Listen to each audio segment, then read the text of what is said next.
Damit herzlich willkommen zu Game Nummer 1 zwischen den Teams von Nordwind und CI4.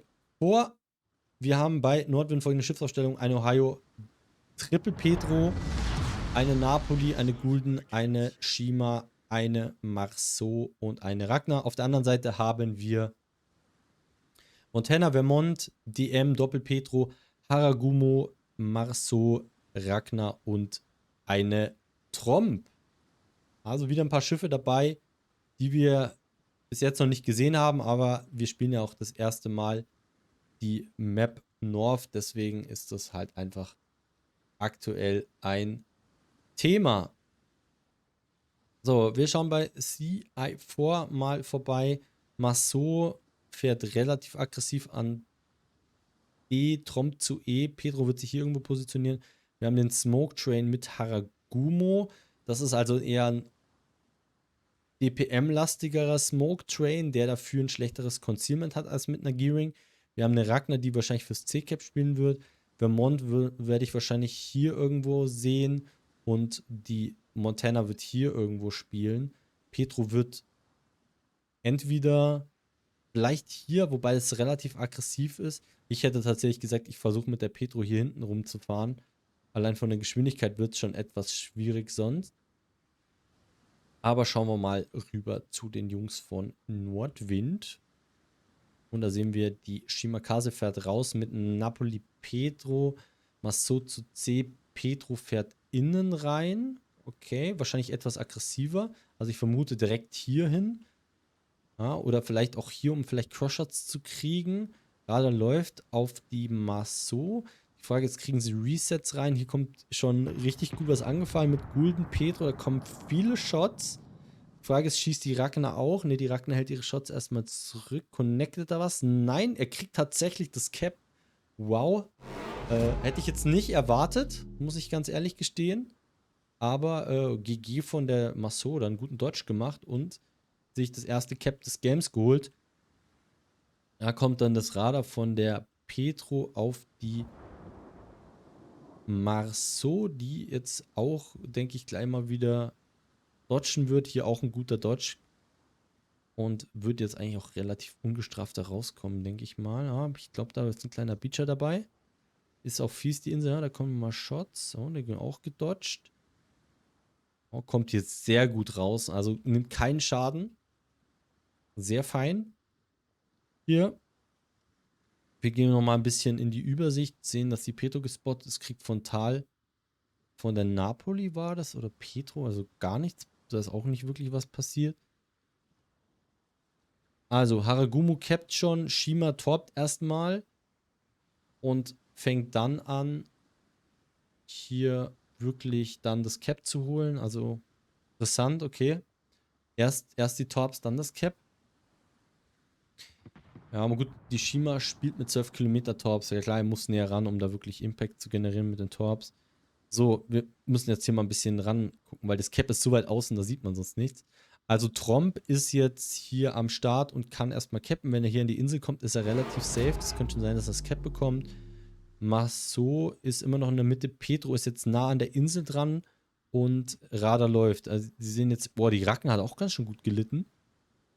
Okay, da kommen die Shots auf die Marceau. Man möchte halt die Resets machen, ne? Marceau und dann verteilte Shots dann auf die Ragnar. Ist interessant, dass niemand auf die Marceau dann schießt. Der darf hier for free beide resetten. Ja, dauert ein bisschen, bis da die Resets kommen, aber jetzt kriegt er ein bisschen Damage. Ja, also wenn er hier die Doppel-Resets schafft, wäre ganz cool, denke ich. Jetzt müsste er wieder ein bisschen auf die Marceau kommen, schafft aber leider nicht mehr. Aber ich denke, er hat ein bisschen Zeit erkauft, ein paar Sekunden, die können am Schluss echt wertvoll sein. Wir werden sehen.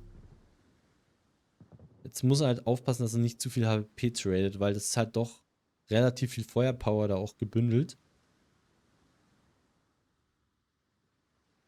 Aber man sieht hier, es wird in die Position gefahren. So einen wirklichen intensiven Gunfight oder intensiven Push gab es jetzt noch nicht. Die Shima könnte jetzt etwas leiden. Ist in einem Radar drin. Cross-Shots auf den Smoke.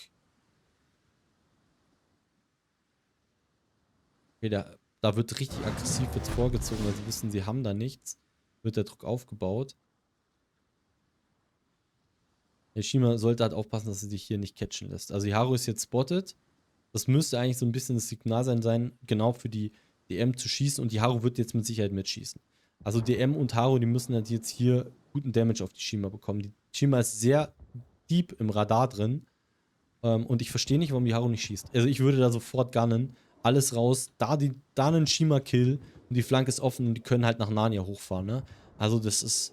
Ja, jetzt kommen die Shots. Aber ich denke, der hätte da schon früher was anbringen können. Guck mal, ob hier irgendwo was läuft. Die Tromp hat auf der anderen Seite ein bisschen Damage gesehen. Also hat man zu wenig Damage gemacht, hätte ich jetzt mal gesagt. Da hätte man viel mehr rausholen können. Die Shima war wirklich, ich würde sagen, 2 Kilometer im Radar drin. Und da kannst du eigentlich auch aggressiv nachfahren. Ich meine, du hast das Hydro, warum nicht? Einfach drauffahren. Klar hast du da die Napoli und musst halt rechtzeitig wieder rauskommen.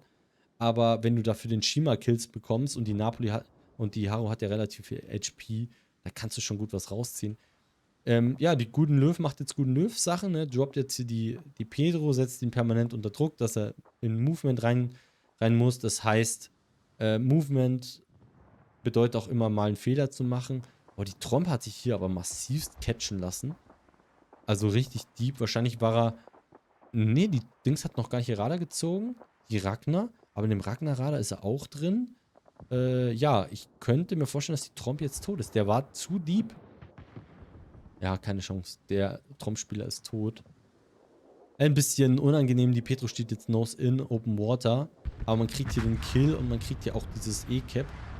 Ja, mal schauen. Da versucht man jetzt ein bisschen Shots auf die Ragnar, aber die ist hinterm Berg. Ich sehe hier schon auch immer wieder ein HP-Pool ein bisschen schmilzen nebenher. Also hier muss man auf jeden Fall was machen. Hier wird man darauf angewiesen sein, Druck aufzubauen. Man versucht ja mit dieser Shima hier wirklich aggressiv diese Haragumo zu spotten, die aber jetzt auch null gecovert ist. Das heißt, die Napoli wird ihn jetzt massivst unter Druck setzen, weil er ist jetzt Nose-In. Ich meine, wo will er denn jetzt hin?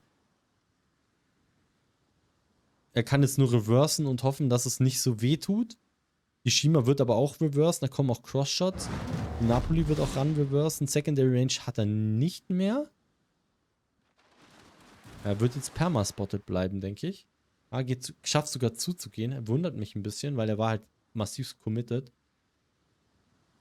Von den Punkten ist man sehr nah zusammen. Aber man verliert hier überall so ein bisschen am Boden und muss jetzt aufpassen. Die Petro ist halt gefährdet. Das sind so die gefährdeten Schiffe, wobei die Petro hat auch gut gelitten. Paio schiebt sich jetzt rein. Also wir wollen wahrscheinlich ihn killen hier. Das ist jetzt quasi hier, wer kriegt den besseren Trade raus. Aber vom Damage her, die Salve auf die Montana könnte auch ein bisschen ziehen. Ja, war auch ein bisschen mehr Damage mit dabei. Hier die Petro gegen die Petro stehen sich auch Nose-In gegenüber. Aber die Guten kann hier noch ein bisschen eingreifen. Die Petro steht jetzt hier im Crossfire. Ne, die Shima ist jetzt gespottet gewesen. Die Haguma hat so viel HP verloren. Die Maso ist jetzt auch, war wahrscheinlich im Turn gecatcht mit einem Spotting und leidet hier auch massiv. Hat auch gegunnt. Das sieht man jetzt noch spottet. Ich denke, die Maso geht hier raus. Ich glaube, Zerfor hat ein bisschen zu aggressiv in den falschen Positionings gespielt. Jetzt kommt das nächste Anschlussradar. Ich denke, das war's halt tatsächlich hier für die Maso. Aber aktuell hat noch niemand Shots ready. Okay, das überrascht mich doch ein bisschen. Ja, man versucht jetzt vielleicht auch die DM ein bisschen anzufassen, weil der war auch spotted. Schauen wir hier mal, weil hier, glaube ich, geht die Pedro demnächst auch raus. Und dann wird auch die Ohio mittelfristig rausgehen. Also hier sehe ich jetzt nicht mehr allzu viel Zugriffsmöglichkeiten für CF4. Also Nordwind hat überall eigentlich relativ viel Control. Hier haben sie nur HP verloren und nicht wirklich was gemacht. Die haben die Shima nicht gekillt bekommen. Ich glaube, das hätte man im Early Game hätte man das hinkriegen können, wenn man da aggressiv auf diese Shima drauf fährt, ihn Hydrot und die Haragumo einfach nochmal ihren HP-Pool für was Nützliches einsetzt, als dann zu committen, wenn sie keinen Cruiser-Support und keinen Smoke ready hat. Wenn man versucht jetzt hier die Petro zu farmen, aber da kannst du lang farmen auch. Der kann auch jederzeit wieder nach hinten rausfahren. Die Monty sagt jetzt auch, was juckt mich die Monty, er schiebt jetzt rein und wird jetzt gefährlich für die Petro. Also das Verschieben ist ja auch sehr gut. Da kommen halt auch tausende von Torps von der Shimakaze, Napoli, also die Flanke werden sie halt auch nicht mehr holen. Der HP-Pool ist halt nicht da. Und die DM sitzt halt in ihrem Smoke, aber hat auch auf nichts Radar-Range. Ich würde auch sagen, die Shima wird hier nichts mehr riskieren. Warum auch? Muss man ja nicht. Ja, da kommen auch immer wieder die Drops von der Gulden. Das macht jetzt auch nicht unbedingt so viel Spaß. Und die Monty wird halt abgefarmt, ne? Von der Ragnar und von der Petro. Da kommen jetzt nochmal Cross-Shots von der Ohio. Mal schauen, ziehen die. Da hat er noch rechtzeitig einen Turn reinbekommen. Die Ohio steht aber relativ solide gewinkelt. Da dürfte auch nicht mehr allzu viel passieren. Ja, die sind halt alle relativ low. Man sieht, jetzt kommt das Radar, aber da ist halt nichts drin, weil keiner mehr da reinfahren wird. Napoli ist halt über die DDs gespottet.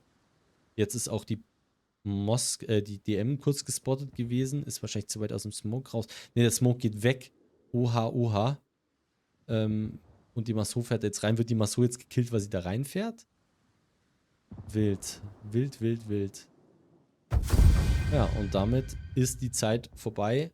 Über die Caps hat sich Nordwind das geholt. Aber ich meine, sie hatten alle Trümpfe in der Hand und haben das dann souverän runtergespielt. Sie haben halt die entscheidenden Kills gemacht auf der einen Flanke, konnten auf der anderen Flanke gut verteidigen, haben den Smoke Train eigentlich nicht zum Zug kommen lassen und damit sich dann das Game hier souverän einverleibt. Herzlichen Glückwunsch zum Sieg.